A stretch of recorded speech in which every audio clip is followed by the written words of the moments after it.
Hello everyone, তোমরা সবাই কেমন আছো? আশা করি সবাই ভালো আছো। এখান থেকে শুরু হলো আমার ব্লগটা। তো সকাল সকাল উঠেই দুটো বিস্কুট খেয়ে নিয়েছিলাম। তারপরে ছাদে চলে গেছিলাম। দেখলাম একটু রোদ্দুর দিচ্ছিলো। আজকে সারা দিন ধরে বৃষ্টিতে প্রচণ্ড জ্বালিয়েছে। মানে যেই জামাকাপড় দিয়ে আসি বৃষ্টি চলে আসে, জামাকাপড় দিয়ে আসি বৃষ্টি চলে আসে। সকালে একবার দিয়েছি, তারপর আবার বৃষ্টি চলে আসলো। তারপর ছাদের থেকে নেমে আসলাম। মহারাজকে খাওয়াতে শুরু করলাম। মহারাজকে পাখি দেখাতেই হয়। পাখি মনে হয় কি পুষতেই হবে, তাহলে আর হচ্ছে না।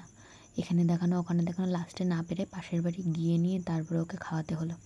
দেখতেই পাচ্ছ আবার ঝটপট করে সিঁড়ি দিয়ে উঠে পড়ছে ফোনটাকে ধরবে বলে। তারপরে এসে নিয়ে মহারাজকে খাইয়ে নিয়ে নিজে খেতে বসে গেলাম, কারণ মাছকে তাড়াতাড়ি রান্না করে ফেলেছিলো, তাই আমি খেয়ে নিলাম। গ্যাস পরিষ্কার করলাম, ভেবো না যে গ্যাস সার্ভিসিং করছি। গ্যাসটা পরিষ্কার করে নিলাম তাড়াতাড়ি করে, কিন্তু এত তাড়াতাড়ি মুডটাও কাজ হয় না। যতটা ক্যামেরায় মনে হয় ততটাই রিয়েল লাইফে হলে পরে বেঁচেই যেতাম। তারপরে বাসনগুলো মাজতে গেলাম। বাপের বাড়ি হলে থড়ি কি থালা মাজতাম, থালা ফেলে দিয়ে উঠে পড়তাম। যত যাই বলতো মা, তাও কিছু করতাম না।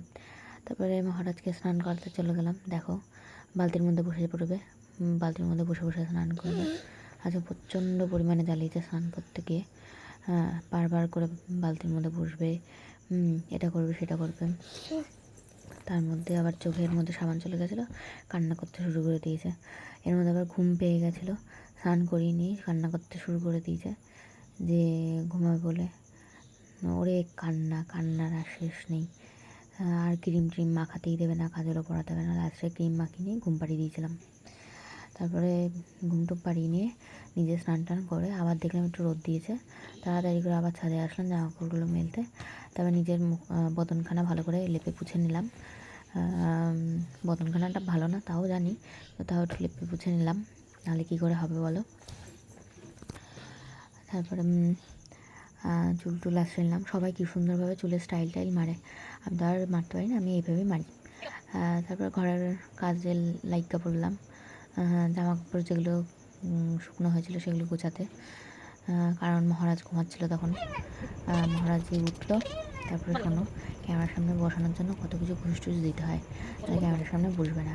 আমি বলছি বলো যে তোমার ভিডিওগুলো দেখে তোমার মাসিমণি পিসিমণিদের মামাদের কেমন লাগছে।